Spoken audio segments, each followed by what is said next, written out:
Okay, so I want to provide you with some help on RE2 as far as what I'm looking for. When I teach face to face, I usually do this in person, and I just feel like it's easier to explain it in my own words than try to type it out. So, as you can see on the screen, let's look at number one.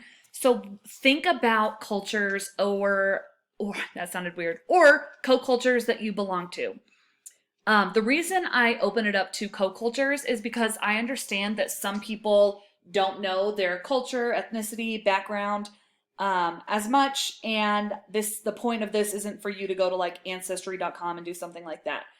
So, I mean, it can be about a culture you belong to. When we say culture, think of what makes us diverse. It could be socioeconomic status, sexuality, religion, um, I mean, it can obviously be your culture and ethnicity. It can also be co-culture. So I've had students write this from the point of view of like the punk rock co-culture and what they learned about that. If you are an athlete, you can write about, what you've learned about being, a student athlete. If you have been a student athlete in the past, it can be like different interests, like everything, even jobs. Like I know when I waited tables, being a server definitely has its own co-culture. Why can't I say that? So I want you to tell me about how you learned about this culture and if you believe that the effect that you recall had an impact on how you understand culture overall. Okay, so you can pick any type of group. If you're in the military, you are a veteran, you can talk about the military, stuff like that. Number two, doing gender. So in your textbook, you should have read the textbook about this. In your textbook, it talks about gender being performative. It's something that we do, okay? So if you haven't read the textbook, then that's probably, if you're confused on this, I should say, that's probably why you're confused if you haven't read the textbook, how it talks about this. And I really want you to dig deep. I want you to start paying attention to your behaviors and your actions besides just like what you wear. So, for example,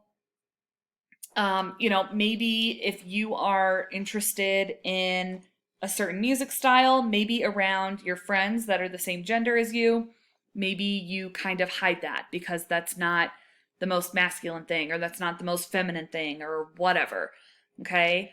I even had a student in the past who said that I don't know the exact label of his job, but he was higher up and he had employees. Uh, I almost said call to him. Y'all, I'm sorry.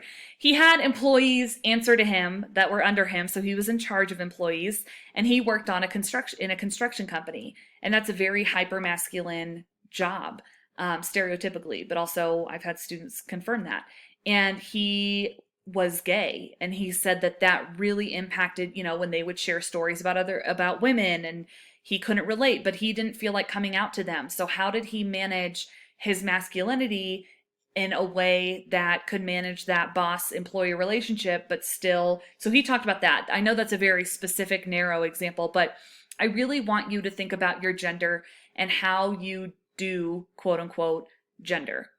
Okay. It could even be, obviously, I don't know how old you are, but I remember when I waited tables, males would,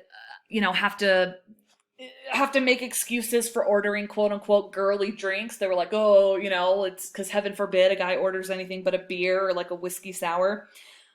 So things like that. Think of what you're interested in. And this one is going to take a lot of thinking. So I want you to dig deep and tell me things that you do in relation to your gender. Okay. If you have any, hopefully this helps. If you have any further questions, I'm happy to meet with you. We can do it via Zoom, set up a time to meet one-on-one. So hopefully this helps. This is what I do for my students in my face-to-face classes. So please let me know if you have any further questions. But that, besides what is written, is a little bit of help on what I'm looking for RE2.